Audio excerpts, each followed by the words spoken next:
আমরা কয়েকদিন আগে একটা খবর দেখেছিলাম যে কাকদ্বীপ বীরেন্দ্র বিদ্যানিকেতনে ম্যানেজিং কমিটির সঙ্গে ওই স্কুলের প্রধান শিক্ষকের একটা ঝামেলা হয়েছিল এবং সেটার সিসি ফুটেজও আমরা দেখেছিলাম।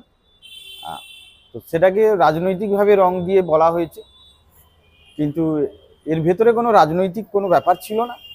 মূলত কয়েকজন শিক্ষক এবং যে প্রধান শিক্ষক ছিলেন এবং আরও তার যে কলিগ যে শিক্ষকরা ছিল তাদের সঙ্গে ম্যানেজিং কমিটির দীর্ঘদিন ধরে নানা বিষয় নিয়ে একটা মতভেদ চলছিল, তার কারণে এই ঝামেলা হয়। এখানে কোনো রাজনৈতিক কোনো ব্যাপার ছিল না এবং ম্যানেজিং কমিটির যে বক্তব্য ছিল যে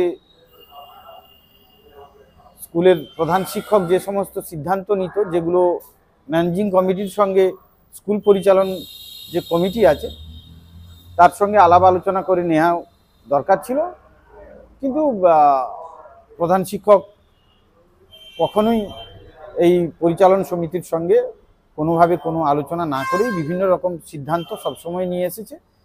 মূলত এই কারণেই এদের মধ্যে একটা ঝামেলা হয়, বিবাদ হয়। তো এখানে কোনো রাজনৈতিক নেতৃত্ব বা কোনো রাজনৈতিক দল কোনোভাবেই জড়িত নয়, ঠিক আছে। আমরা যতটুকু জানি যে এটা পরিচালন সমিতি এবং প্রধান শিক্ষকের সঙ্গে এবং তার এই প্রধান শিক্ষকের সঙ্গে কয়েকজন যে শিক্ষক আছেন এই তাদের মধ্যে একটা মতবিরোধ, সেই নিয়েই ঝামেলা হচ্ছে।